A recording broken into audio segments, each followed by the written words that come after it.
So the notification of SBI PO has out. तो काफ़ी disappointed रहा है ये जो नोटिफिकेशन है, स्पेशली जो सीरियस एस्पिरेंट्स हैं, क्योंकि नंबर ऑफ़ वैकेंसीज भी काफ़ी कम आई है इस बार, और जो एग्ज़ामिनेशन पैटर्न है उसमें भी काफ़ी कुछ चेंजेस हैं। तो एक बार गो थ्रू हो लेते हैं अपन इस नोटिफिकेशन से, क्या मेजर चेंजेस हैं और क्या चीज़ें आपको ध्यान में रखनी है। तो डेट्स जो हैं वो आपने चेक कर ली होगी, इसके मिड में आपको फॉर्म वगैरह फिल करना है। As you all know, SBI PO जो है वो 3 फेजेज़ में एग्जामिनेशन होता है, phase 1, phase 2 and phase 3। Phase 1 जो होता है वो प्रीलिम्स एग्जाम में होता है, phase 2 is mains, and then phase 3 जो होता है उसमें आपका psychometric test, group discussion and mainly जो आपका इंटरव्यू होता है वो कंडक्ट किया जाता है।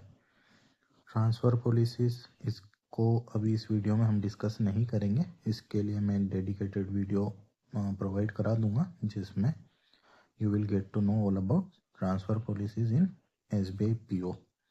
एक छोटा सा पॉइंट आता है सिविल का। देखो होता क्या है, आप जब फाइनली सेलेक्ट होकर डॉक्यूमेंट वेरिफिकेशन के लिए जाएंगे तो वहाँ पे ड्यूरिंग डॉक्यूमेंट वेरिफिकेशन आपकी सिविल भी चेक की जाती है। तो होता है काफ़ी लोग लोन्स वगैरह लेते हैं या क्रेडिट कार्ड यूज़ करते हैं, तो मेक श्योर कि आप उनका जो रीपेमेंट है वो टाइमली करें, अदरवाइज़ वो सिविल को इफ़ेक्ट करते हैं। Now the important point, vacancies देखो इस बार काफ़ी कम आई है। इस बार टोटल 600 वैकेंसीज़ है ऑल ओवर इंडिया। हर साल ये अराउंड 2000 के आसपास वैकेंसी आती है, बट इस बार ड्रास्टिकली चेंजेस आए नंबर ऑफ़ वैकेंसी में। तो आपके सामने सिर्फ 600 वैकेंसी है, तो no doubt competition will be higher, और आपको उसके अकॉर्डिंग ही आपकी प्रिपरेशन को काफ़ी स्ट्रॉन्ग रखना पड़ेगा। सम टेंटेटिव डेट्स जो है आपका प्रीलिम्स वो 8th and 15th of March को रहेगा। तो आपका जो SBI जूनियर एसोसिएट का मेंस है वो इसके बाद, means after 15th of March आपका SBI जूनियर एसोसिएट का मेंस रहेगा। SBI PO का मेंस अप्रैल मई में कराया जाएगा, और मई और जून में आपका इंटरव्यू कंडक्ट करा के विद इन 1 मंथ आपका फाइनल रिजल्ट जो है वो दे दिया जाएगा। तो अराउंड जून एंड या फिर जुलाई में आपकी ज्वाइनिंग पॉसिबल है।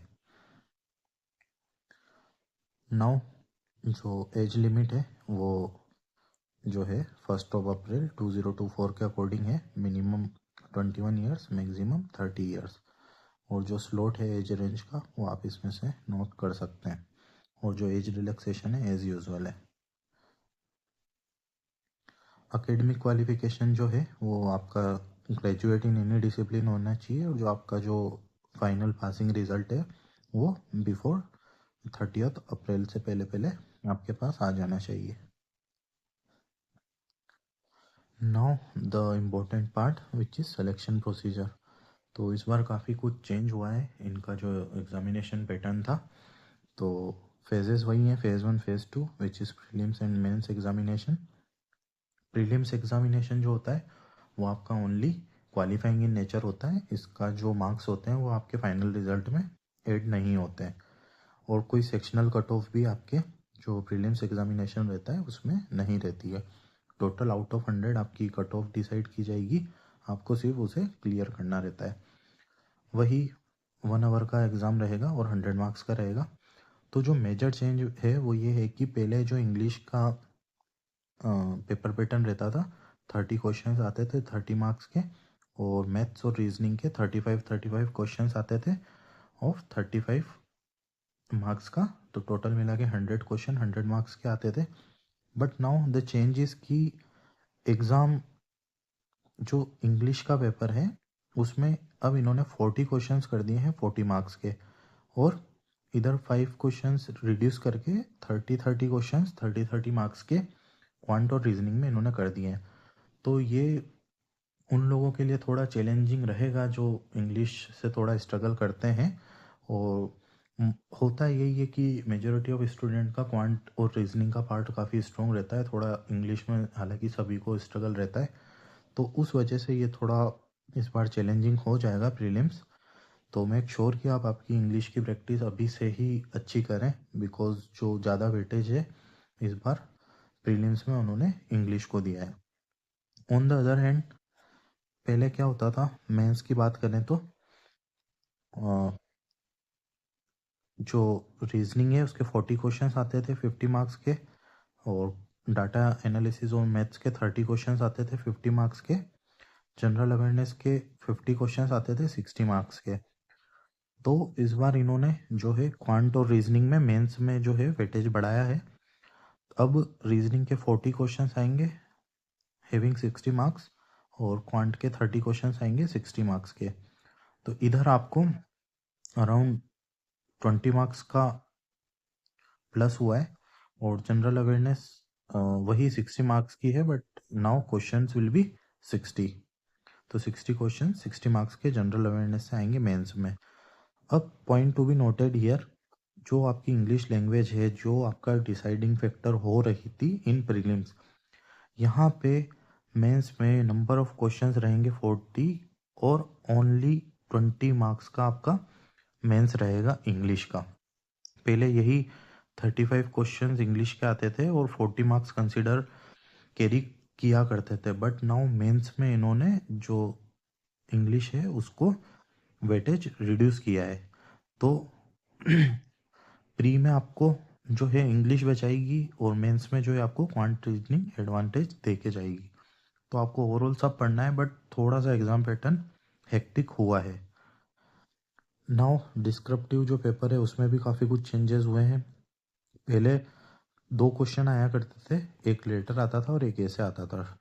अराउंड 25 मार्क्स का एक क्वेश्चन होता था और आपके 50 मार्क्स कैरी किया करता था। बट नाउ इन्होंने कुछ चीज़ ऐड की है, जैसे कम्युनिकेशन स्किल्स हैं, ईमेल्स हैं, रिपोर्ट्स हैं, सिचुएशन एनालिसिस है, प्रेशर राइटिंग है।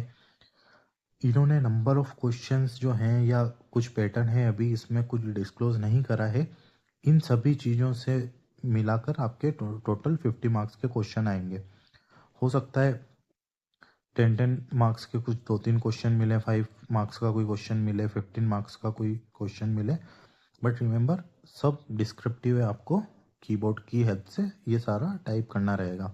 तो मेक श्योर आप इन सारी चीज़ों को आपके जो मॉक टेस्ट है उनमें अच्छे से प्रिपेयर करें। ये 30 मिनट्स का रहेगा जो डिस्क्रिप्टिव है। और जो फेज़ 2 होता है मेंस एग्ज़ाम, उसमें सेक्शनल कट ऑफ भी बैंक डिसाइड करता है, तो इस चीज़ का भी आप अच्छे से ध्यान रखिए। प्री और मेंस दोनों में 1/4 जो है आपकी नेगेटिव मार्किंग रहती है। फेज़ 3 जो होता है इसमें एक साइकोमेट्रिक टेस्ट होता है, एक ग्रुप डिस्कशन होता है, एक पर्सनल इंटरव्यू रहता है। ग्रुप डिस्कशन और जो इंटरव्यू है ये बेसिकली आपकी पर्सनालिटी टेस्ट करने के पर्पज़ से किए जाते हैं, इंक्लूडिंग साइकोमेट्रिक टेस्ट। तो उसमें इतना कुछ ज़्यादा हेक्टिक नहीं होता है, बस आप एक वेल प्रिपेयर्ड रहने चाहिए, जो करंट आपके इश्यूज़ हैं और जो पर्सनालिटी है उससे related. Group discussion 20 marks and interview 30 marks carry करता है, तो टोटल 50 मार्क्स का आपका फेज़ 3 होता है। तो जो फाइनल सिलेक्शन होता है उसमें जो मेंस होता है आपका, मेंस जो टोटल 250 नंबर का होता है उसका 75% लिया जाता है, और जो फेज़ 3 होता है interview and group discussion 50 marks का उसका 25% लिया जाता है, और जो 100 मार्क्स का एक नॉर्मलाइज्ड स्कोर क्रिएट किया जाता है, उससे आपका फाइनल सिलेक्शन डिसाइड होता है। बात करें सैलरी की, तो जैसा इन्होंने बताया the approximate CTC at initial scale of Mumbai centre will be around 18.67 lakhs। तो जो मुंबई का कॉरपोरेट सेंटर है उसमें सारे अलाउंसेस ऐड करके इतना बताते हैं। तो आप ये मान के चलिए कि एक अर्बन और सेमी अर्बन या रूरल ब्रांच में आप मोर देन 13 to 14 lakhs जो हैं इतना रूरल और सेमी अर्बन ब्रांच में गेन कर लेंगे, और जो अर्बन ब्रांचेज हैं उनमें भी आप 15 to 17 lakhs जो है वो आप आपके एज ए सैलरी गेन कर लेंगे। Joining training and career path, तो इसमें प्लीज़ माइंड करिए आपका स्टार्टिंग के 3 साल के लिए एक 2 लाख का बॉन्ड साइन होता है। अगर आप 3 साल से पहले इस जॉब को छोड़ते हैं तो आपको 2 लाख रुपए एज ए पेनल्टी भरना पड़ता है। प्रोबेशन जो रहता है वो 2 साल का रहता है। इसके लिए एक dedicated video I will provide you, जिसमें आप समझ पाएंगे कि during probation and after probation कैसा क्या लाइफ रहता है। एग्जामिनेशन फ़ी 750 रुपये है। नंबर ऑफ अटेम्प्ट 4 and 7 ये आप देख लेना, not so important. Examination centres की जो टेंटेटिव लिस्ट है आप इसके थ्रू भी गो थ्रू हो सकते हैं। So this is all about SBPO notification. आपका कोई भी डाउट हो तो आप कमेंट सेक्शन में पूछ सकते हैं। सो मेनी चेंजेस, आप अच्छे से पढ़ाई कीजिए because the exam will be tough, no doubt. If you have any query, please ask me in comment section. Okay, thank you so much.